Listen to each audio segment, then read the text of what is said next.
다들 안녕하세요. 프로토 91회차 토신 정보방 환급 인증합니다. 당첨금은 세후 금액인 거 알고 계시죠? 다들 아시겠지만 한 경기 취소되어 당첨금이 반토막 났지만 그래도 당첨 모두 축하드리며 오늘 경기도 분석 시작해보겠습니다. 금일 첫 번째 경기 바르셀로나 대 라스팔마스 분석 시작해 보겠습니다. 바르샤는 지난 라운드에서 셀타와 비겼으며 리드를 잡은 경기였는데 중앙 미드필더로 나선 카사도의 퇴장으로 인해 생긴 수적 열세가 있었고 승점 1점 추가에 그쳤고 그래도 라리가 1위를 유지하고 있고 이 경기를 통해 순위를 굳히려 한다. 카사도가 빠지는 건 아쉽지만 페드리와 대용의 중원이 가동될 수 있고 레반도프스키는 셀타전에서도 골을 넣으며 시즌 15골을 기록 중이며 주중 챔스에서도 브레스트를 무난하게 제압했다. 라스팔마스는 마요르카 상대로 2골의 리드를 따라잡으며 승리를 노렸지만 인저리 타임에 결승골을 허용했으며 파비우 실바와 에스고 등의 골이 나왔는데 원하는 결과를 얻지 못했고 그래도 발렌시아 원정 승리 이후 5경기에서 3승을 따내는 등 최근 페이스는 나쁘지 않고 단, 이 경기는 리그 선두팀을 원정에서 상대하기에 극단적인 공격 축구로 나서기 어렵다. 바르샤의 승리를 본다. 라스팔마스는 무노주와 라미레스 등의 측면 돌파가 위력적이다. 그러나 쿤데와 쿠바르시 등이 수비의 중심을 잡아줄 바르샤 측면을 넘긴 어렵고 레반도프스키의 안정적인 마무리 외에도 하피냐와 토레, 다니, 올모가 측면과 최전방을 오가며 원정팀 수비를 몰아칠 바르샤가 승리할 것이다. 금일 두 번째 경기 코모 1907 대 AC 몬차 분석 시작해 보겠습니다. 코모는 휴식기 이후 첫 경기에서 피오렌티나 상대로 승점을 따내지 못했으며 연승의 선두권 팀 상대로 다쿠나와 니코파스 등 중원에 나선 선수들이 경기의 주도권을 내주지 않았는데 쿠르토네가 결정적인 찬스를 골로 연결하지 못했고 게다가 팀 수비의 핵인 도세나가 퇴장당하는 악재도 있었기 때문에 이번 홈 경기에는 도세나 없이 모레노와 골다니가 등이 수비를 지탱해야 한다. 몬차는 토리노 원정에서 터진 주리치의 골로 승점 1점을 따내며 연패를 벗어났으며 라치오와 밀란 등 강팀 상대로 선전하고도 승점 추가를 하지 못했는데 이제 강등권 탈출을 노린다. 그러나 카프라이와 데니 모타 등 스스로 해결할 수 있는 이선 공격수들이 나와 주리치를 지원할 것이다. 몬차의 승리를 본다. 코모의 홈이긴 하지만 수비진에 도세나가 빠진 건 엄청난 타격이다. 세트피스 수비에서 상대의 힘 좋은 스트라이커를 저지할 수 있는 도세나의 공백 속에 주리치의 제공권을 제어하기 어려울 코모가 홈에서 연패를 당할 것이다. 금일 세 번째 경기 라이프치히 대 볼프스부르크 분석 시작해 보겠습니다. 라이프치히는 최근 5경기에서 4패를 당하는 등 흐름이 좋지 않으며 리그 재개 경기에서는 리드를 지키지 못하며 호펜하임에 역전패했고 주중 챔스에서는 센터백 루케바의 자책골로 인테르에 패했기 때문에 이 경기에서 반드시 반등해야 한다. 리그에서도 3위로 내려갔기에 연패 탈출과 함께 상위권 순위 유지가 필요하다. 오펜다와 세스코, 안드레 실바가 경기 내내 공격적으로 임할 것이다. 볼프스는 리들레 바쿠의 골을 잘 지켜내며 우니온에 승리했으며 원정에서 워낙 수비력이 좋은 팀을 상대했기에 어려운 경기가 됐지만 홈의 이점을 잘 활용하며 연승에 성공했고 그리고 이제 리그 3위 상대로 3연승에 도전한다. 원정이기에 무리하게 공격에 기여를 올리진 않겠지만 아놀트와 위머 등이 언제든 역습으로 전환하며 요나스 빈과 아무라에게 패스를 찔러줄 것이다. 라이프치히의 승리를 본다. 볼프스는 메을레와 킬리안 피셔 등 측면 수비에 강점이 있다.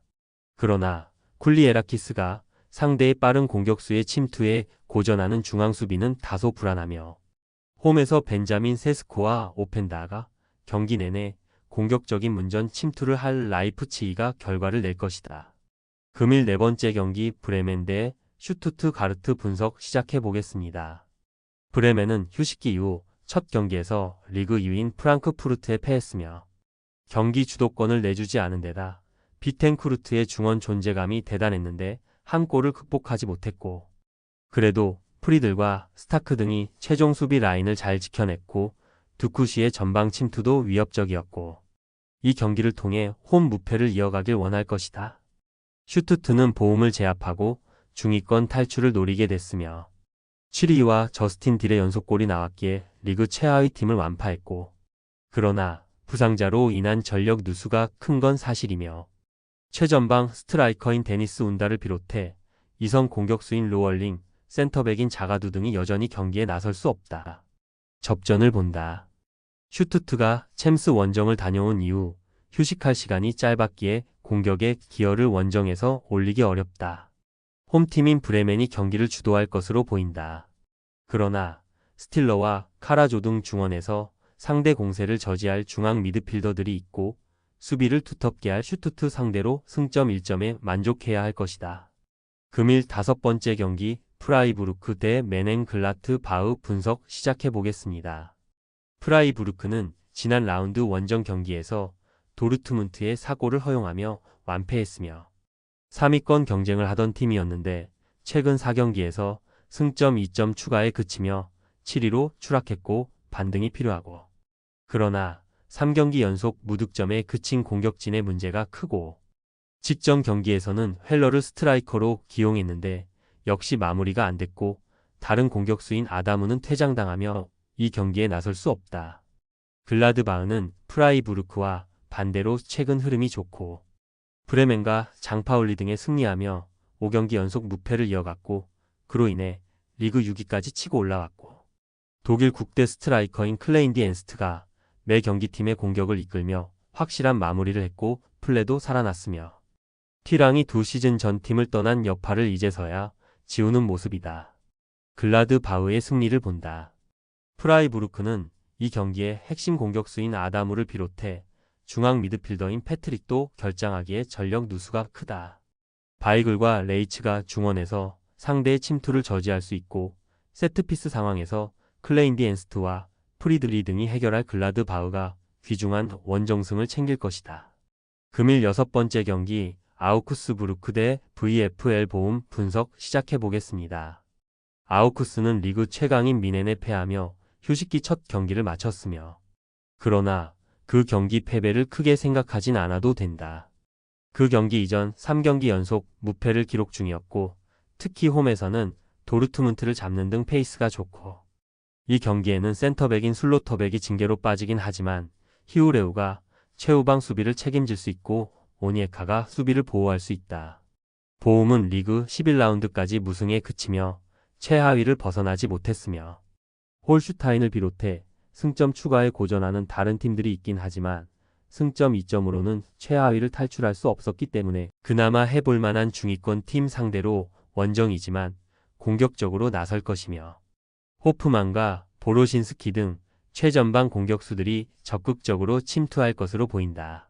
아우쿠스의 승리를 본다. 슬로터백의 결장은 아쉽지만 마치마와 히우레우 등 공백을 메울 선수들은 충분하다.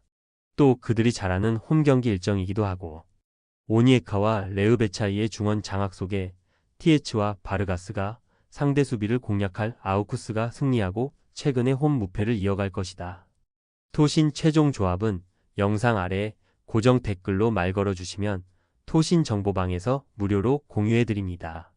제발 손해보면서 토토하지 말고 다같이 웃으면서 즐겁게 베팅합시다. 함께 하실 분들은 부담 갖지 마시고 편하게 말 걸어주세요.